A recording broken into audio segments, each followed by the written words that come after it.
বিসমিল্লাহির রহমানির রহিম। প্রিয় শিক্ষার্থীবৃন্দ, আসসালামু আলাইকুম।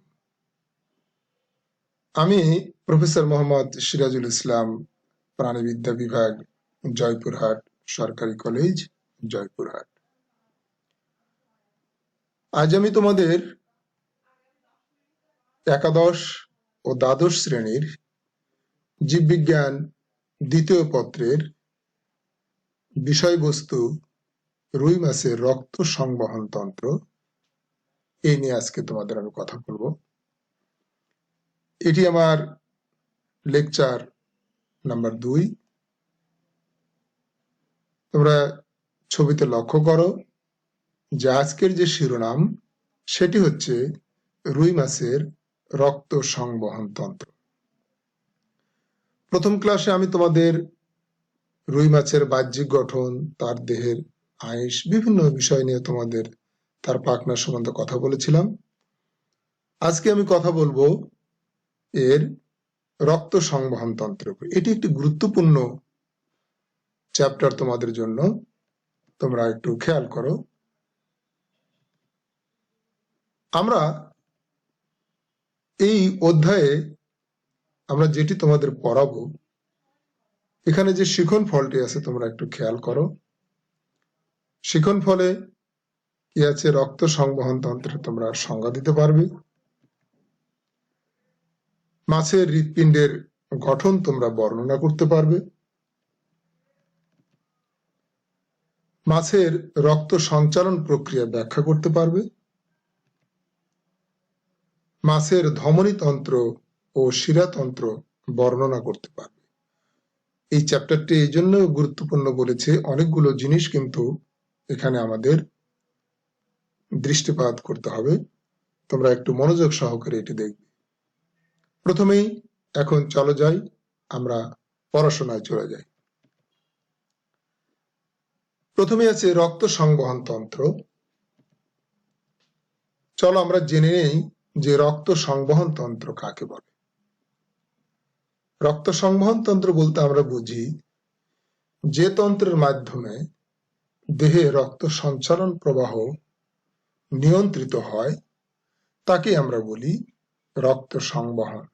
মানে দেহের অভ্যন্তরে যেভাবে রক্তটা সঞ্চালিত হয় সেই প্রক্রিয়াটার নামই হচ্ছে রক্ত সংবহন তন্ত্র। রুই মাছের রক্ত সংবহন তন্ত্র এখানে আমি দেখাচ্ছি তোমাদের 4টি অংশ নিয়ে গঠিত। প্রথমটি হচ্ছে রক্ত, তারপরে হৃৎপিণ্ড, ধমনীতন্ত্র ও শিরাতন্ত্র। তাহলে আমরা প্রথমেই চলো জেনে নেই আসলে রক্ত কি জিনিস। তোমরা সবাই জানো, তোমরা সবাই বলো যে রক্ত এক প্রকার তরল যোজক কলা। এটাও কারেক্ট, আমিও তাই লিখেছি, এটি এক প্রকারের ভাসমান তরল যোজক কলা। তোমরা লক্ষ্য করবে যে রুই মাছের রক্ত কিন্তু হালকা লাল বর্ণের। এই যে এদের যে রক্তের যে উপাদান আছে, এই রক্তের উপাদানের মধ্যে 2টি লক্ষণীয় উপাদান। একটি উপাদান হচ্ছে রক্তরস, আরেকটি হচ্ছে রক্তকণিকা। রক্তরস সম্বন্ধে একটু বলি যে রক্তরস হচ্ছে রক্তের যে তরল অংশটা, তাকে আমরা রক্তরস বলি। আর এই রক্তরসের মধ্যে যে কণিকাগুলো ভাসমান থাকে তাকেই বলি আমরা রক্তকণিকা। আমরা এখানে লক্ষ্য করি যে রুই মাছের, যেহেতু আমরা পড়ছি রুই মাছের রক্তকণিকা কিন্তু 2 ধরনের। একটি হচ্ছে লোহিত কণিকা, একটা শ্বেত কণিকা। লোহিত কণিকাকে আমরা এখানে রুই মাছের যে লোহিত কণিকা সেটি কিন্তু ডিম্বাকার ও নিউক্লিয়াস যুক্ত। আমাদের রক্ত কিন্তু লাল, কিন্তু আমাদের রক্তের ভিতরে কিন্তু নিউক্লিয়াসটা নেই। তাহলে আমরা দেখলাম যে লোহিত কণিকা ডিম্বাকার এবং নিউক্লিয়াস যুক্ত, আর শ্বেত কণিকা দেখতে অ্যামিবার মতো। অ্যামিবার মতো মানে এরা এদের যে বাহ্যিক গঠনটা একটু পরিবর্তনশীল। তাহলে আমরা জেনে গেলাম রক্ত কাকে বলে, রক্ত উপাদানগুলো সম্বন্ধে আমরা বিস্তারিত জেনে গেলাম। এর পরের যে টপিকসটি আছে 2 নম্বর টপিকস, দেখতে পাচ্ছ হৃৎপিণ্ড। হৃৎপিণ্ড সম্বন্ধে এটি তোমরা চিত্রে লক্ষ্য করছো, এটি রুই মাছের হৃৎপিণ্ড। এখন এই যে হৃৎপিণ্ড, রুই মাছের যে ফুলকা আছে, এই ফুলকা দুটির পিছনে এক বিশেষ ধরনের গহ্বর রয়েছে। তাহলে তোমার সঙ্গত কারণে এই প্রশ্ন করবে সে গহ্বরটার নাম।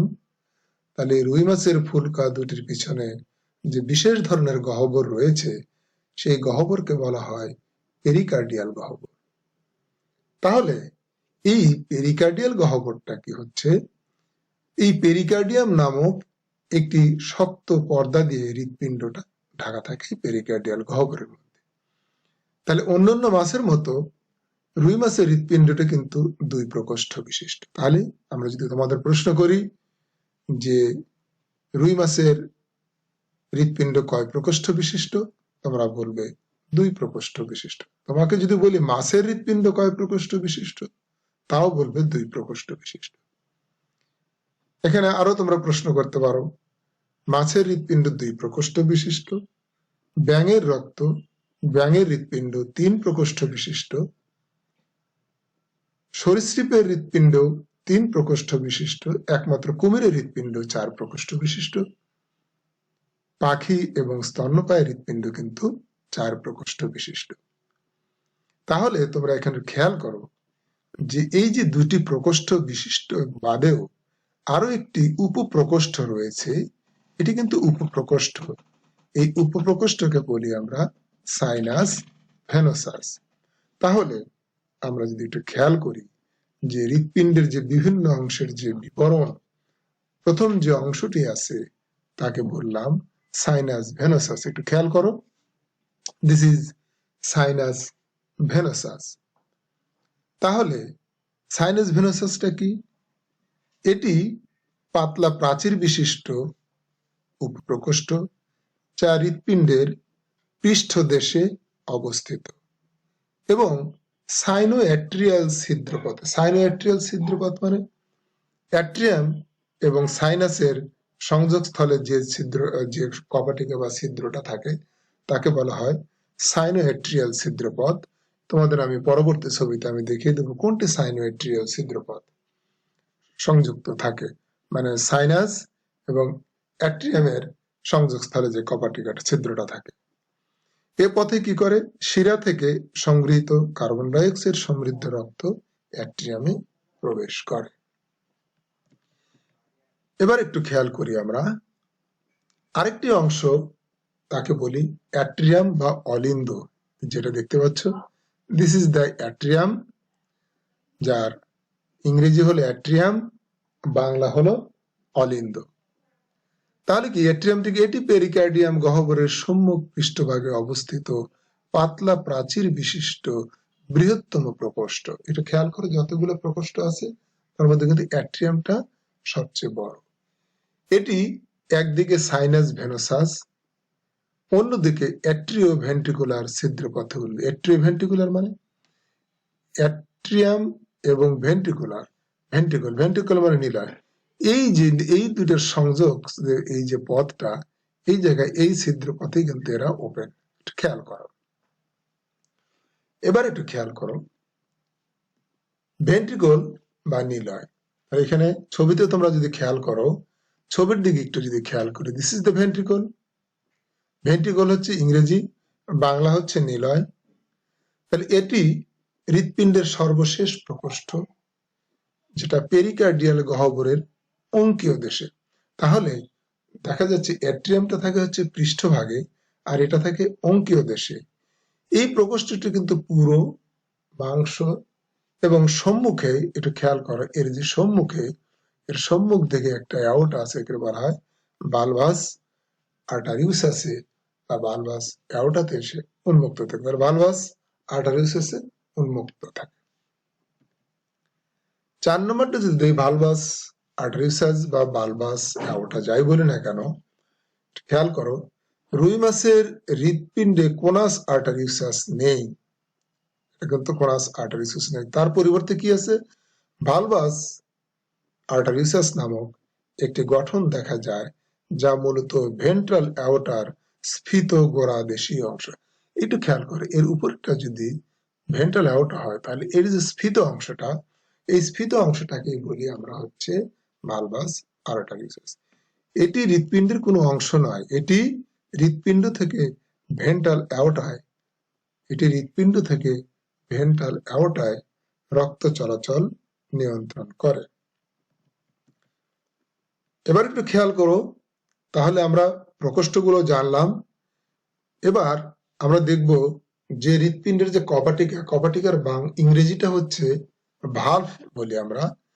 যে এই তোমরা যদি একটু খেয়াল করো ছবিটার দিকে, যে রুই মাছের হৃৎপিণ্ডে 3টি কপাটিকা থাকে। এই একটি কপাটিকা, সাইনাস, ভেনোসাস এবং অ্যাট্রিয়ামের সংযোগস্থলে যে কপাটিকা থাকে তাকে বলে সাইনোঅ্যাট্রিয়াল কপাটিকা। আর এট্রিয়াম এবং ভেন্ট্রিকুলার মধ্যে অ্যাট্রিওভেন্ট্রিকুলার কপাটিকা। আর ভেন্ট্রিকো ভালভাস কপাটিকা, এই ভেন্ট্রিকুলার নিলয় এবং ভালভাস আর্টারিসাসের সংযোগস্থলে যে কপাটিকা থাকে তাকে বলে ভেন্ট্রিও ভালভাস কপাটিকা। এখন তোমরা একটু খেয়াল করো, হৃৎপিণ্ডের উপপ্রকোষ্ঠ ও প্রকোষ্ঠগুলোর সংযোগ ছিদ্রে কপাটিকা থাকে। কপাটিকাগুলো শুধু সামনের দিকে খোলে, একটু খেয়াল করো, শুধু সামনের দিকে খুলবে, এই দিক দিয়ে রক্তটা যাবে কিন্তু বিপরীত প্রবাহকে সে বাধা দিবে। তাহলে সামনের দিকে খুলবে কিন্তু পশ্চাৎ গতি রুদ্র হয়, রক্তের প্রবাহ থাকে একমুখী, বিপরীত প্রবাহে কপাটিকাগুলো বাধা দেয়।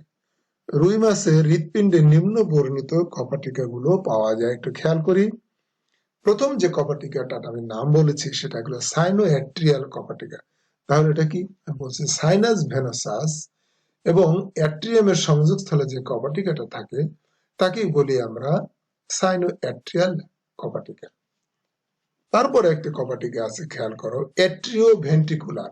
অ্যাট্রিওভেন্ট্রিকুলার মানে অ্যাট্রিয়াম আর ভেন্ট্রিকুলার, এই অ্যাট্রিয়াম এবং ভেন্ট্রিকুলার সংযোগস্থলে যে কপাটিকাটা থাকে তাকে বলি আমরা অ্যাট্রিওভেন্ট্রিকুলার কপাটিকা। আরেকটি কপাটিকা আছে ভেন্ট্রিকুলো ভালভাস কপাটিকা। এটা কি হচ্ছে, যে ভেন্ট্রিকল এবং ভালভাস অ্যাওর্টার বা ভালভাস অ্যাওর্টা বা ভালভাস আর্টেরিয়াসের সংযোগস্থলে যে কপাটিকাটা থাকে তাকে বলি আমরা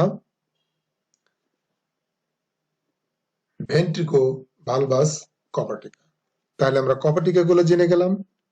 এরপরে আমরা যাব হৃৎপিণ্ডের মাধ্যমে রক্ত সঞ্চালন। খেয়াল করো, অত্যন্ত গুরুত্বপূর্ণ। সংকোচন ও প্রসারণের মাধ্যমে হৃৎপিণ্ড রক্ত পরিবহন করে এবং কপাটিকা সমূহের নিয়ন্ত্রণের ফলে হৃৎপিণ্ডের প্রকোষ্ঠগুলোর মধ্যে রক্ত সংবহনের একমুখিতা দেখা যায়। এ ধরনের হৃৎপিণ্ডকে এক চক্র হৃৎপিণ্ড বলে। তাহলে আমরা জেনে গেলাম এক চক্র হৃৎপিণ্ড কাকে বলে।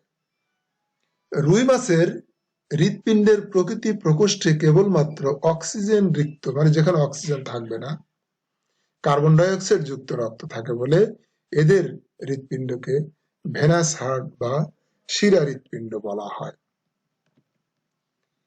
হৃৎপিণ্ড থেকে কার্বন ডাই অক্সাইড সমৃদ্ধ রক্ত একমুখী প্রবাহে অক্সিজেন সমৃদ্ধ হওয়ার জন্য ফুলকায় যায়। একটি ছন্দময় তালে হৃৎপিণ্ডের বিভিন্ন অংশ নির্দিষ্ট সময় অন্তর অন্তর সংকুচিত হয়। প্রথমে সাইনাস ভেনোসাসের সংকোচন ঘটে, পরে ক্রমে অ্যাট্রিয়াম, ভেন্ট্রিকুলার, ভালভাস আর্টারিয়াস সংকুচিত হয়ে পূর্বের অবস্থায় ফিরে আসে। হৃৎপিণ্ডের প্রশাসন প্রক্রিয়াকে বলা হয় ডায়াস্টল এবং বিভিন্ন হৃৎপিণ্ডের আর সংকোচনকে বলি আমরা হচ্ছে সিস্টল। আর হৃৎপিণ্ডের সংকোচনকে বলে সিস্টল আর প্রসারণকে বলি হচ্ছে ডায়াস্টল। তাহলে বিভিন্ন কপাটিকার মাধ্যমে কিন্তু এর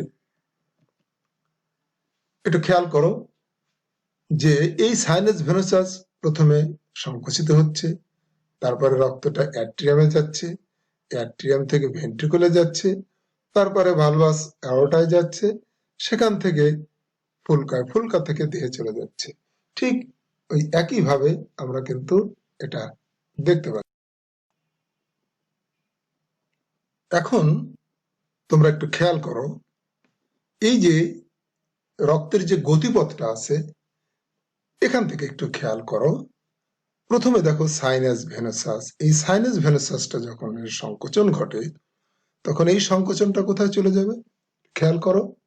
এই যে সাইনাস ভেনাসাস থেকে চলে আসবে অ্যাট্রিয়াম।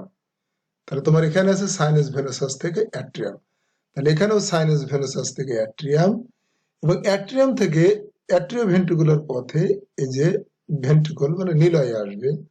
নিলয় থেকে যাবে হচ্ছে তোমার, এখানে লিখছে কোনাস আর্টারিউসাস, যেহেতু কোনাস আর্টারিউসাস নেই এটা হচ্ছে ভালভাস আর্টারিউসাস বা ভালভাস অ্যাওর্টা। এই ভালভাস অ্যাওর্টা দিয়ে এটা কিন্তু চলে যাবে হচ্ছে ফুলকাতে।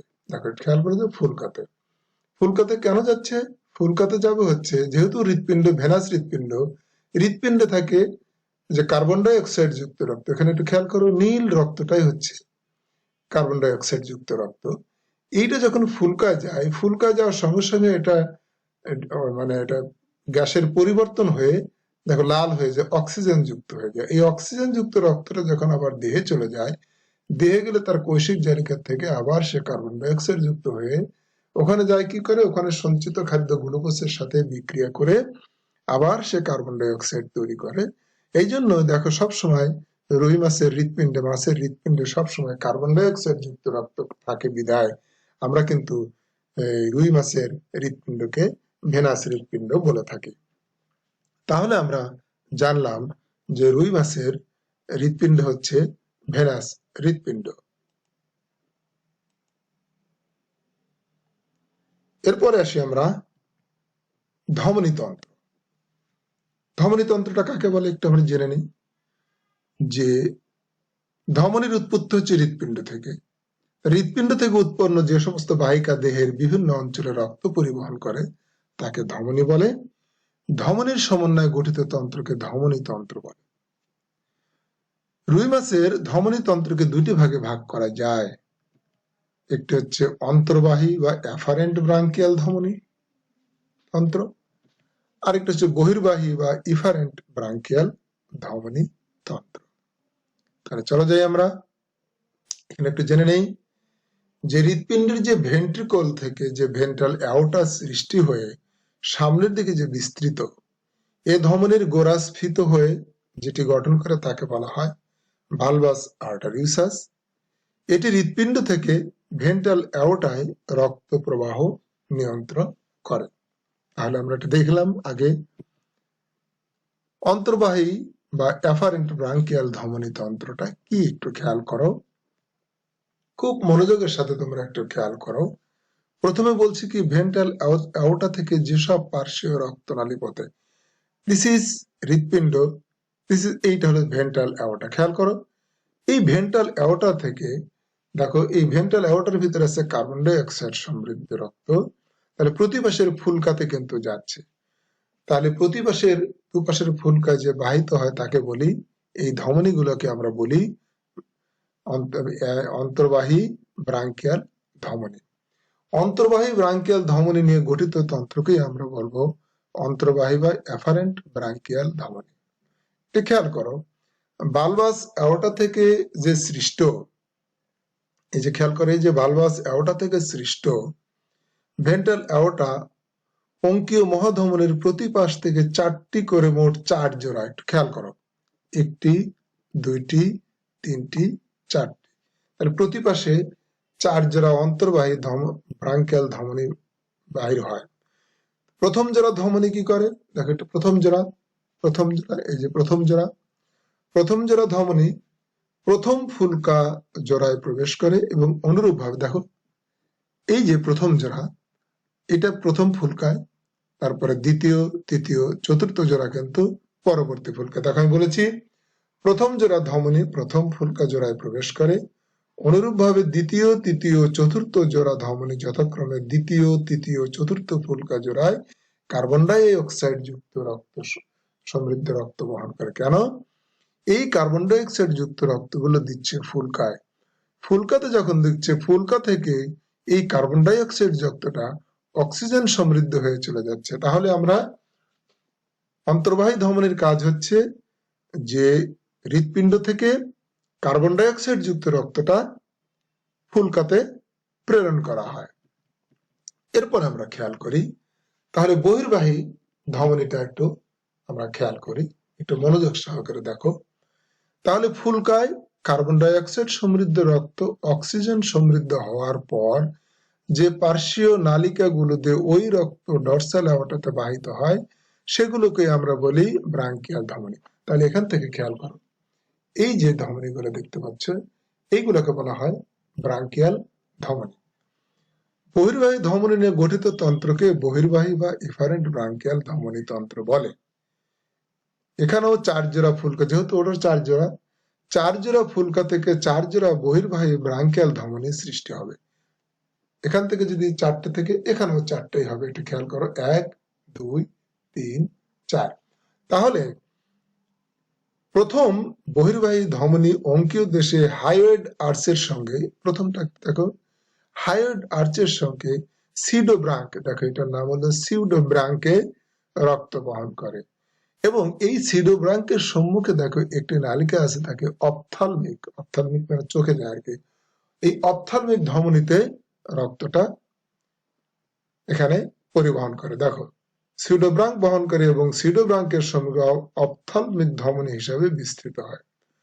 প্রতি পাশের প্রথম ও দ্বিতীয় জোড়া বহির্বাহী ব্রাঙ্কিয়াল ধমনী মিলে লম্বালম্বি ভাবে ধমনী বা ল্যাটারাল অ্যাওর্টা গঠন করে। একটু খেয়াল করো, এই দুটি মিলে এখানে এসে দেখো যে যে জিনিসটা গঠন করেছে তাকে বলা হয়, এইটা এসে এই দুইটার সঙ্গে মিলিত হয়ে যে পার্শ্বীয় অ্যাওর্টা সৃষ্টি করলো এটাকে পার্শ্বীয় ধমনী বলা হয়, এটাকে ল্যাটারাল অ্যাওর্টায় উন্মুক্ত। তাহলে দেখো এই দুটি কিন্তু ল্যাটারাল অ্যাওর্টায় উন্মুক্ত হচ্ছে। তৃতীয় এবং চতুর্থ, একটু খেয়াল করো, তৃতীয় এবং চতুর্থ, তৃতীয় এবং চতুর্থ বহির্বাহী ব্রাঙ্কিয়াল যে ধমনী, যেটা ল্যাটারাল অ্যাওর্টায় উন্মুক্ত হওয়ার আগে একত্রে মিলিত হয়ে ল্যাটারাল অ্যাওর্টায় ক্যারোটিড ধমনী রূপে বিস্তৃত হয় এবং করটিকার অভ্যন্তরে প্রবেশ করে। একটু খেয়াল করো, এই দুটি শেষ নিচের দিকে এসে এক জায়গায় মিলিত হয়ে গেছে, তাকে বলা হয় ডর্সাল অ্যাওর্টা। এবং তাকে খেয়াল করো, উপরের দিকে যেটা আছে সেটি ক্যারোটিড ধমনী, আর নিচের দিকে যেটা আছে এটা খেয়াল করো যে দুপাশের ল্যাটারাল অ্যাওর্টা পশ্চাতে একীভূত হয়ে ডর্সাল অ্যাওর্টা গঠন করে। তাহলে এই দুটো একত্রিত হয়ে নিচের দিকে এসে ডর্সাল অ্যাওর্টা গঠন করে ও ক্যারোটিড ধমনী মিলে গলবি গঠন করে এবং পিছনের দিকে বিস্তৃত হয়। দুই পাশের ল্যাটারাল অ্যাওর্টা ও ক্যারোটিড ধমনী মিলে গলবিল অঞ্চলে, দেখো একটু খেয়াল করো, এই ল্যাটারাল অ্যাওর্টার ক্যারোটিড ধমনী, এই যে ল্যাটারাল অ্যাওর্টা এটা একটা ল্যাটারাল অ্যাওর্টা, আর এই ক্যারোটিড ধমনী এটা মিলে কিন্তু এই জায়গায় যে একটা বলয় তৈরি করলো, এই জায়গায় সে একটা বলয় তৈরি করেছে, এই বলয়টাকে বলা হয় সার্কিউলার সেফালেক্স। সেই জন্য আমি লিখে দিয়েছি যে দুপাশের ল্যাটারাল অ্যাওর্টা ও ক্যারোটিড ধমনী মিলে গলবিল অঞ্চলের পৃষ্ঠীয় দেশে একটি ডিম্বাকার ধমনী বলয় সৃষ্টি করে, এর নাম সার্কিউলাস সেফালেক্স। এছাড়াও আরো কিছু কিছু ধমনী আছে, আমরা দেখব। ডরসাল অ্যাওর্টা থেকে মেরুদণ্ডের নিচের মধ্যরেখা বরাবর লেজ পর্যন্ত প্রসারিত এবং যাত্রাপথে এটি বিভিন্ন প্রধান নালিকাগুলো সৃষ্টি করে এবং বিভিন্ন জায়গায় এরা রক্ত সরবরাহ করে। প্রথম যে ধমনী এটি আছে এটা বলা হয় সাবক্লাভিয়ান ধমনী। এই সাবক্লাভিয়ান ধমনীটা করে কি বক্ষ পাখনা ও বক্ষ চক্রের দিকে বিস্তৃত এবং এই বক্ষ পাখনা এবং বক্ষ চক্রে এরা রক্ত সরবরাহ করে। আরেকটি খেয়াল করো, সিলিয়াক ও মেসেন্টারিক, সিলিয়াক এবং মেসেন্টারিক এই দুটি মিলে যেটা একত্রে বলা হয় সিলিয়াক ও মেসেন্টারিক ধমনী বলে। এরা কি করে পাকস্থলী, যকৃৎ, তারপরে অন্ত্র, অগ্নাশয়, মলাশয় প্রভৃতি অঞ্চলে কিন্তু এরা রক্ত পরিবহন করে। এর দিকে খেয়াল করো, প্যারাইটাল ধমনী, যেটা প্যারাইটাল মানে পার্শ্বীয় দেহ প্রাচীরের এরা রক্ত সরবরাহ করে। আরেকটি আছে হচ্ছে রেনাল মানে বৃক্ক, যারা বৃক্কে রক্ত সরবরাহ করে যে সমস্ত ধমনী তাদেরকে বলি আমরা রেনাল ধমনী। আর ইলিয়াক ধমনী, যেটা তোমার শ্রোণী পাখনায় রক্ত পরিবহন করে, তাদেরকে বলি আমরা ইলিয়াক ধমনী। তাহলে আমরা এখন চলো যাই, আর একটি ধমনী আছে কডাল ধমনী। কডাল মানে লেজ, লেজে যে রক্ত সরবরাহ করে তাকে বলবো আমরা এই কডাল ধমনী। তাহলে আমরা এই ল্যাটারাল ধমনী যখন ডরসাল অ্যাওর্টাে মিলিত হলো, এই ডরসাল অ্যাওর্টা থেকে যে বিভিন্ন ব্রাঞ্চে বিভিন্ন যে ধমনীগুলো সৃষ্টি হলো সেগুলোর সংক্ষিপ্ত বিবরণ আমরা দিলাম। এরপরে আসি আমরা শিরাতন্ত্র। খেয়াল করো, শিরাতন্ত্র আমরা বুঝতে পারি, শিরাতন্ত্র হচ্ছে কৈশিক জালিকা থেকে উৎপন্ন হয়ে যেসব রক্তনালী দেহের বিভিন্ন অংশ থেকে অক্সিজেন বিহীন রক্ত সংগ্রহ করে হৃৎপিণ্ডের সাইনাস ভেনাসে নিয়ে আসে, তাদেরকে সম্মিলিতভাবে শিরাতন্ত্র বলে। তাহলে কৈশিক জালিকা থেকে যে নালিকাটা উৎপন্ন হয় তাদেরকেই বলবো আমরা হচ্ছে শিরা। শিরাগুলো সম্মিলিতভাবে যে তন্ত্র গঠন করবে তাকেই বলবো আমরা শিরাতন্ত্র। শিরাতন্ত্র, রুই মাছের শিরাতন্ত্র দুই প্রকার, একটি হচ্ছে সিস্টেমিক শিরাতন্ত্র আর একটা হচ্ছে পোর্টাল শিরাতন্ত্র। তো চলো যাই, আমরা এই নিচে এদের সংক্ষিপ্ত বিবরণ দিই। সিস্টেমিক শিরাতন্ত্র। সিস্টেমিক শিরাতন্ত্র আমরা বলতে বুঝবো এরা বিভিন্ন সিস্টেমের মাধ্যমে এরা রক্ত সরবরাহ করবে।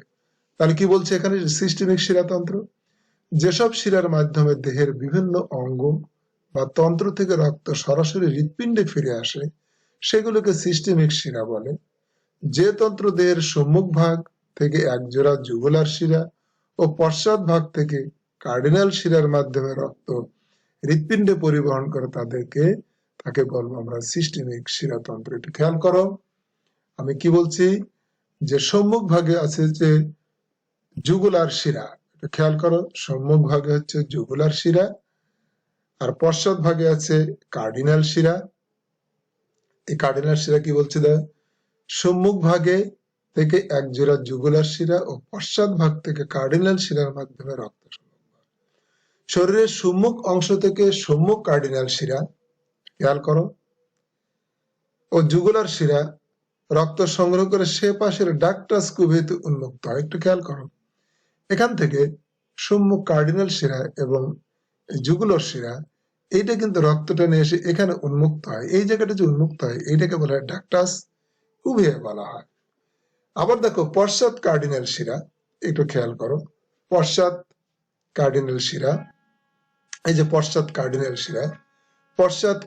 শিরা দেহের পশ্চাৎ ভাগ থেকে রক্ত সংগ্রহ করে সে পাশের ডাক্টাস কুভিয়েতে উন্মুক্ত হয়। একটু খেয়াল করো, সে এখান থেকে নিয়ে এই যে ডাক্টাস কুভিয়েতে সেও উন্মুক্ত হয়।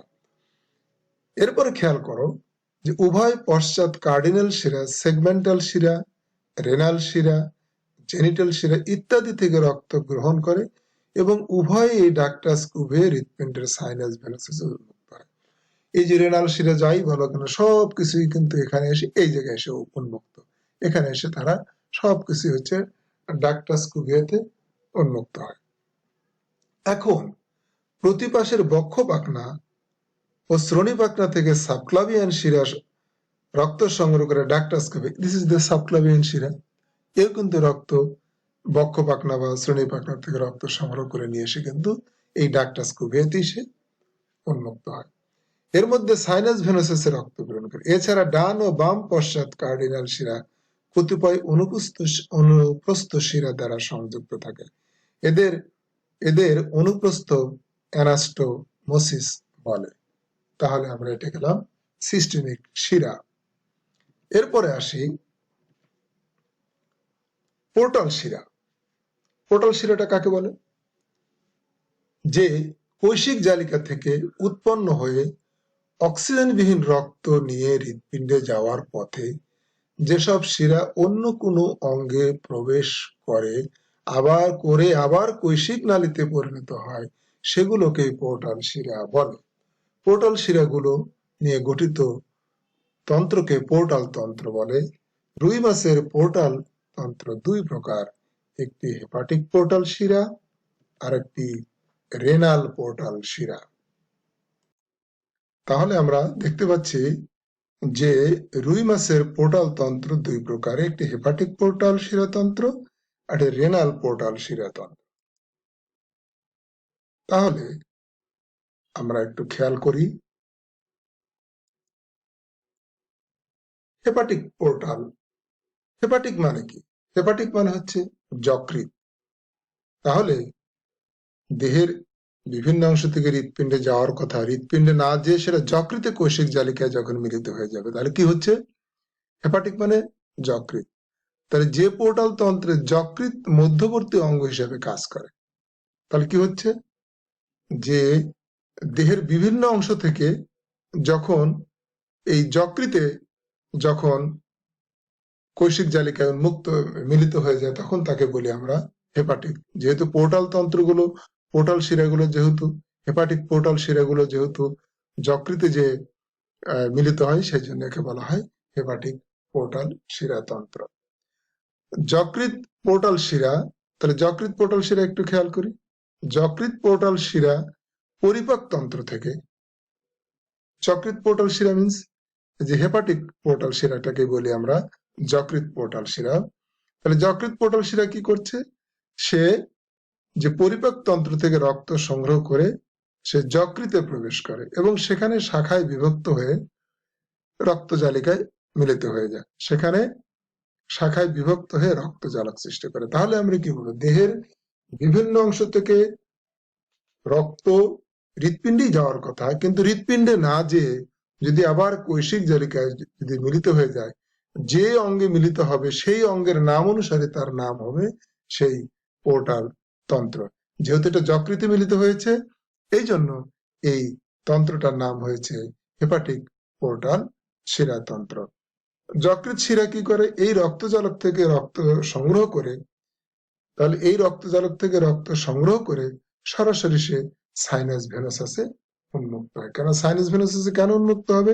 কারণ প্রথমেই তোমাদের আমি দেখালাম যে রক্তের যে সঞ্চালন প্রক্রিয়াটা সেটা শুরু হয় সাইনাস ভেনাসাস থেকে। আরেকটি আছে রেনাল পোর্টাল শিরাতন্ত্র। রেনাল মানে বৃক্ক, রেনাল মানে বৃক্ক, হেপাটিক মানে যকৃৎ।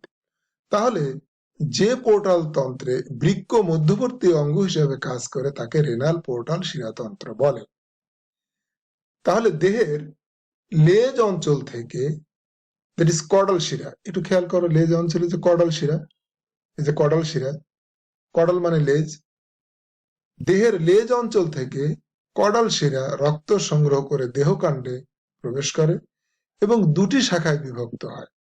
ডান শাখাটি পশ্চাৎ কার্ডিনাল শিরা হিসাবে, এটা খেয়াল করো, ডান শাখাটি হবে পশ্চাৎ কার্ডিনাল শিরা। এখানে কি বলছে? ডান শাখাটি ডান পশ্চাৎ কার্ডিনাল শিরা হিসেবে সম্মুখে অগ্রসর হয়। বাম শাখাটি বৃক্কে প্রবেশ করে বিভক্ত হয়ে জালিকা সৃষ্টি করে, একে রেনাল পোর্টাল শিরা বলে।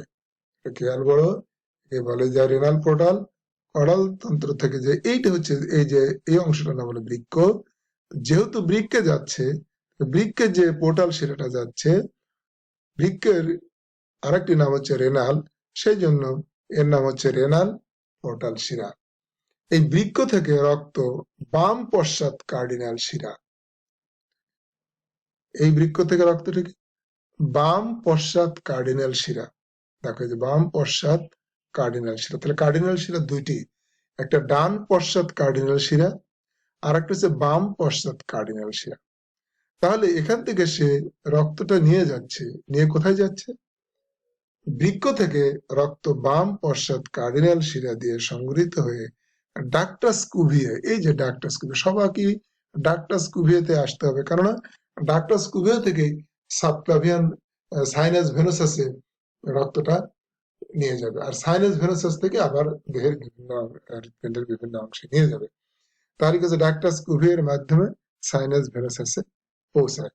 তাহলে আমরা হেপাটিক পোর্টাল তন্ত্র জানলাম, রেনাল পোর্টাল তন্ত্র সম্বন্ধে জানলাম। তাহলে এবার একটু দেখে নেই, তোমাদের এই যে পড়ালাম এটির উপরে তোমাদের একটি বাড়ির কাজ আমি দিব। একটি উদ্দীপক তোমরা লক্ষ্য করো। পাঠ্যপুস্তকে অন্তর্ভুক্ত একটি মাছ আছে, যার দেহে এমন একটি অঙ্গ আছে যার সাহায্যে মাছের বয়স নির্ণয় করা হয়। তোমরা জানো কোন অঙ্গটি দ্বারা মাছের বয়স নির্ণয় করা হয়? আমি তোমাদের প্রথমে বলেছি। এছাড়াও সংকোচন প্রসারণশীল আরো একটি অঙ্গ আছে যা রক্ত সংবহনের প্রাণকেন্দ্র, এবং এদের সংবহন প্রক্রিয়াটি একচক্রীয় প্রকৃতির। একচক্রীয় কাকে বলে তোমাদের আমি ব্যাখ্যা করেছি। তাহলে এখানে প্রশ্ন, কার্প মাছ কি? ভেনাস হার্ট বলতে কি বুঝো? উদ্দীপকে উল্লেখিত বয়স নির্ণয়কারী অঙ্গটির গঠন বর্ণনা করো। উদ্দীপকে উল্লেখিত সংবহন প্রক্রিয়াটি একচক্রীয়। তোমার মতামত দাও বা তোমার মতামত ব্যক্ত করো। এই হলো আজকে তোমাদের ক্লাস। তোমরা মনোযোগ সহকারে ক্লাসটি দেখবে এবং বাসায় এই মোতাবেক পড়াশোনা করবে।